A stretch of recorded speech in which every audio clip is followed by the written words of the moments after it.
Salut à vous, petit gros tentacule. Aujourd'hui, on va faire le dernier CDO qui n'est même pas encore sorti. Voilà, à l'heure où je filme et à l'heure où la vidéo devrait sortir. Donc, il s'agit de Pax. Alors, je sais pas comment ça se prononce. Erignon ou Érignon. Donc, P-A-X espace E-R-I-N-Y-O-N. Et voilà. Donc, c'est du coureur d'orage. À savoir, c'est donc des modules qui sont condensés. 50 pages. Il a numéro 13, vu que les coureurs d'orage, chaque fois, c'est lié à une arcane du tarot. Effectivement, la thématique de la lame 13 va se sentir bien, parce qu'on est on est sur du lourd. Enfin, je veux dire, en termes d'ambiance, on est lourd plus, quoi. Et puis voilà, donc cinquième CDO, quatrième supplément. Il suit mon Yimcha, voilà, j'arriverai à le prononcer. Et le prix n'est pas encore communiqué, mais bon, comme d'hab avec la gamme Chibi, je pense que LG et JB vont essayer de sortir ça de manière abordable.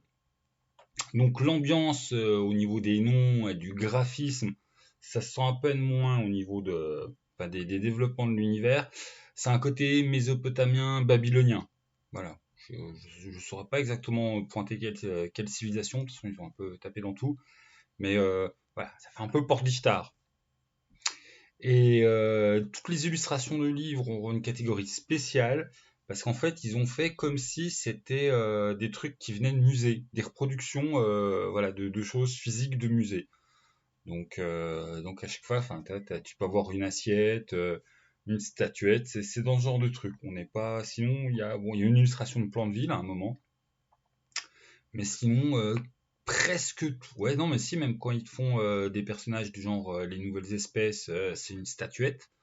Donc voilà, toutes les élus vont être rapportés à ce délire voilà, on vous présente un objet d'art de cet univers en reproduction, et il y a une nouvelle fiche de perso stylée enfin, je veux dire, où la présentation est stylisée de manière à ce que ça soit avec cet univers. Sinon, qu'est-ce qu'on va te, bon, on va faire le contexte, hein, mais en gros, c'est du bac à sable, vraiment, vraiment, vraiment du bac à sable.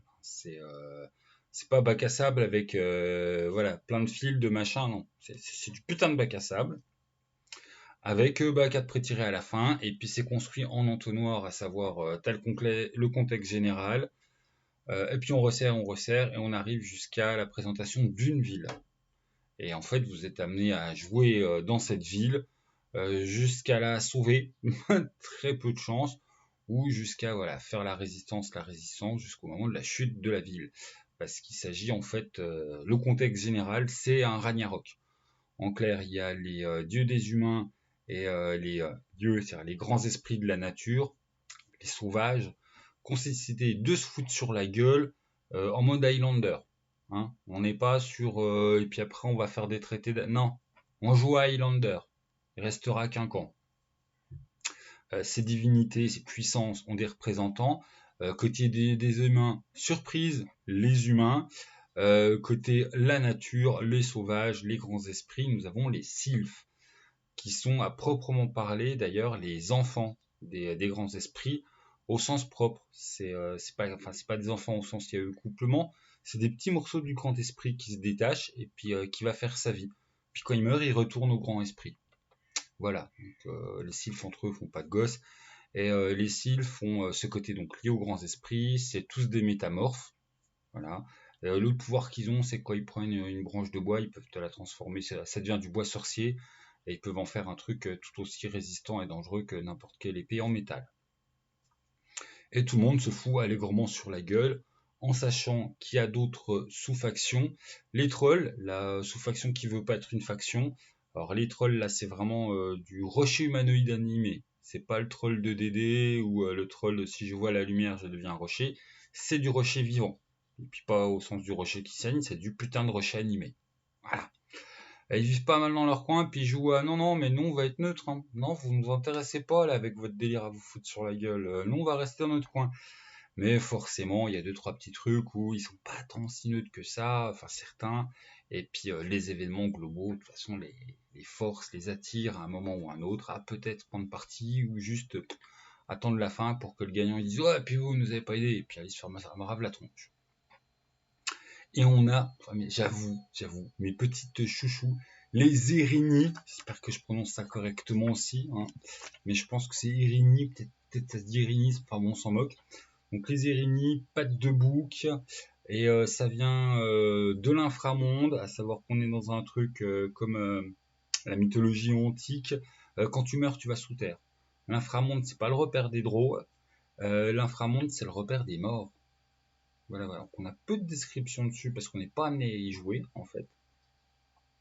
Par contre, les Érini sont amenés à être à la surface.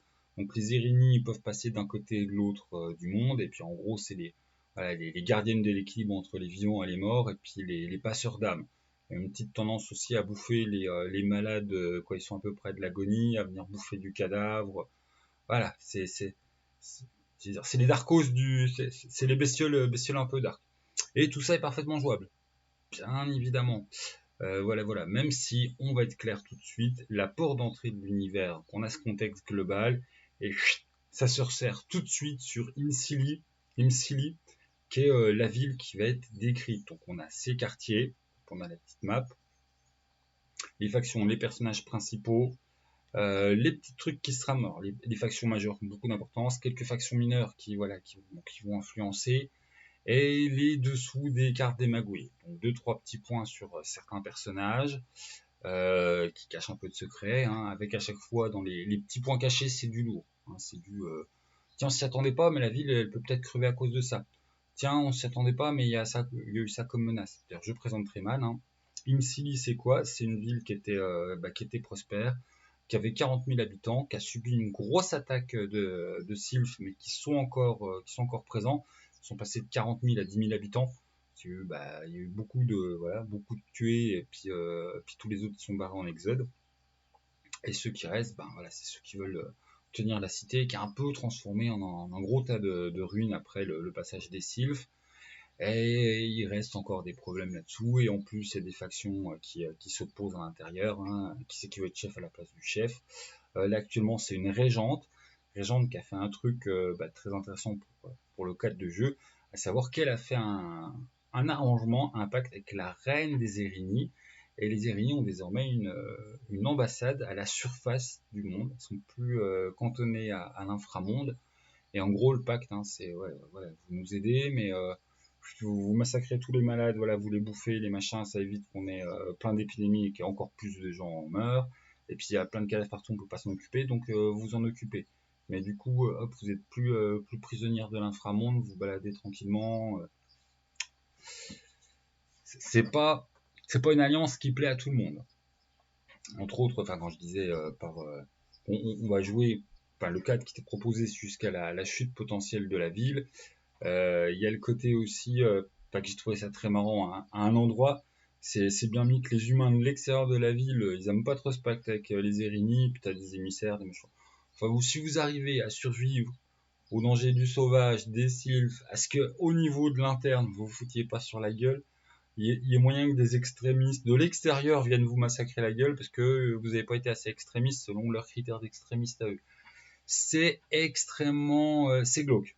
Enfin, je veux dire, le contexte de jeu est, on est sur du pré-apocalypse. Voilà, c'est du pré-fin du monde, c'est du Ragnarok. D'ailleurs, dans les 3 conseils qui sont donnés au MJ, les gens sont des fanatiques. Voilà, tout le monde est en mode jusqu'au boutisme. C'est très difficile de trouver des gens qui sont restés raisonnables, puis peut-être trouver un terrain d'entente. Non, tout le monde il veut s'exterminer la gueule. 2, les gens ont parfaitement conscience qu'ils sont à 2 doigts de la fin du monde, en tout cas de leur monde. Donc tout le monde il en a plus rien à foutre. Voilà, en gros, il y a beaucoup de gens qui sont passés en mode je bois, je bastonne, je baise, et puis j'en ai rien à carrer. Voilà, je vis en me disant que demain je peux mourir. Et le troisième conseil, putain, je sais déjà plus. Je vais aller voir ça. Voilà, le dernier conseil que je me souvenais plus, mais que c'est pour ça que j'y ai pensé. À cause de parce que ça c'est le contexte global partout. Hein. Ce côté tout le monde il est au niveau d'Ismili, la présence des Érini fait que le voile avec l'inframonde et donc le monde des morts est beaucoup plus fin. Et du coup, il y a présence de fantômes, développement de tout ce qui est, ouais, tout ce qui est un peu glauque sur le côté. Les portes de l'enfer sont ouvertes dans notre ville et présent, donc ça alourdit encore plus l'ambiance. Et puis pour alourdir encore plus l'ambiance, il y a des dangers cachés. Donc on vit dans voilà, on survit dans une ville qui s'est fait ravager la gueule, où on sait très bien que les cils vont revenir finir le boulot, où il y a déjà des dangers internes qui sont en mouvement, qui pourraient finir le boulot avant que les cils arrivent, où en plus il y a des humains extrémistes sur l'autre extérieur qui a des chances que si vous survivez à tout ça, on vous remette une couche dans la gueule. Donc c'est Dark Dark Dark. Il y a une option dans les secrets du jeu où, voilà, si tout ça est trop glauque pour vos joueurs, il y a une option de, non pas happy end, mais possibilité de calmer le gros bordel, enfin voilà, calmer le délire entre les dieux et les sauvages, et les grands esprits. Et ça, c'est bien mis en option, et c'est bien mis, oui, si vos joueurs ils accrochent à fond sur le côté de ces désespérés et puis qu'ils le vivent bien, bah ouais, vous rajoutez pas ça. Si au contraire, à table, pour vos joueurs c'est un peu lourd et qu'ils ont besoin, voilà, de jouer en très positif, et puis on peut sauver la situation, et puis on va changer le monde, on est des héros, vous avez un truc à trouver voilà, vous avez un outil et un levier que vous pouvez leur emmener en jeu pour leur donner de l'espoir et puis réussir à sauver la situation. Vous pouvez aussi incorporer ce truc et dire que ça existe pour de vrai, mais au contraire mettre bien en avant le côté tout le monde il est tellement à fond en Eva en guerre qu'ils vont rater voilà. Ils vont rater les accords de paix. Ah dommage, on aurait pu éviter le Ragnarok, mais tout le monde est beaucoup trop belliqueux et beaucoup trop fanatique pour ah putain, c'est un écho de modernité, hein, tout ce que je raconte. Pour que ça puisse être mis en place, donc on va dans le mur. On va dans le mur parce qu'il y a un espoir qui existe, mais tout le monde s'en fout. Voilà, donc c'est un peu du lourd. Puis après, ouais, je, je, bah, 1, 2, 3. C'est là où ça devient dur à présenter parce que j'essaie de vous faire tout le contexte d'ambiance générale jusqu'au boulet. Euh, c'est moins d'un tiers du bouquin. Après, bon, on a des outils pour faire jouer dans la ville. Donc forcément, c'est du CEO, donc le bestiaire. Voilà, ça ne prend pas beaucoup de place. On a des pré-tirés. Ah oui, tiens.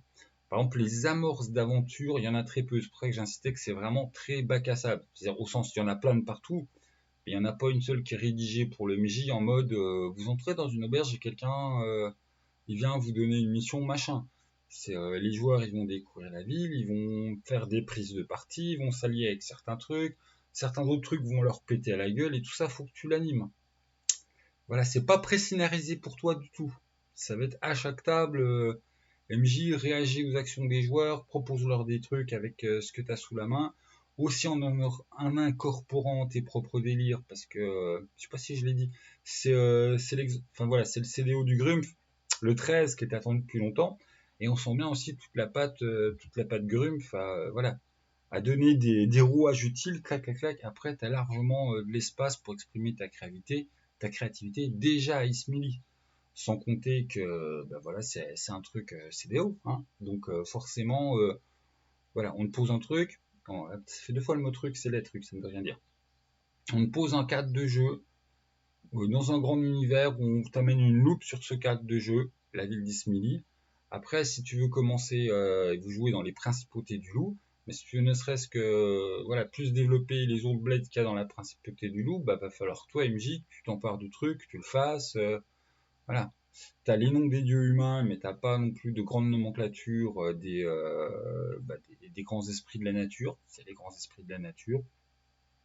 Donc il y a de l'espace pour ta créativité. Et si t'es pas dans le trip, ouais, je vais créer juste. Non, non, en fait, voilà. Si t'es pas dans le trip, je crée tout le reste du monde. De toute façon, la proposition de jouer, c'est Ice Mini.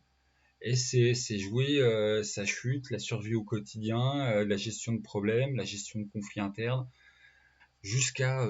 La thématique, de toute façon, c'est soit vous prenez l'option on peut sauver la situation, soit c'est regarder tomber les murs, hein, en essayant d'être des héros d'ici là. Pas évident comme contexte. On a du coup 4 pré-tirés qui sont bien développés, enfin t'as leur fiche, mais surtout t'as leur histoire, leurs petits pouvoirs spéciaux. Là, le Grump s'est un peu lâché, certains ont des trucs assez spé, et en fait, c'est quasiment des accroches. Voilà, les gens ils viennent pas à la ville pour rien.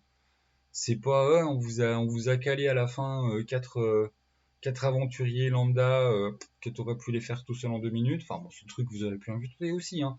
Mais oui, ils sont, voilà, ils ont des accroches par rapport au background et c'est peut-être la manière de donner aux joueurs, tiens, c'est, ça remplace vous êtes dans une auberge, ah tiens, tu as un historique, et quand tu débarques dans cet immense bac à sable où on peut faire plein de trucs et que tu vas peut-être passer, et ben grâce à ton historique, tu vas commencer à aller fouiner un peu à droite, à gauche, puis vous allez découvrir des trucs, apprendre des trucs, et puis voilà. Bon, je vous laisse là, c'est une vidéo extrêmement dure à faire sans rentrer dans les spoils parce que bon, on a forcément un délire cinquième colonne, on a forcément. Là, j'ai un peu spoil que les trolls neutres sont un peu en train de glisser. Il y a des gros dangers cachés. Il y a, je sais pas si je l'ai dit, oui, il y a deux endroits où tu peux vraiment jouer au donge.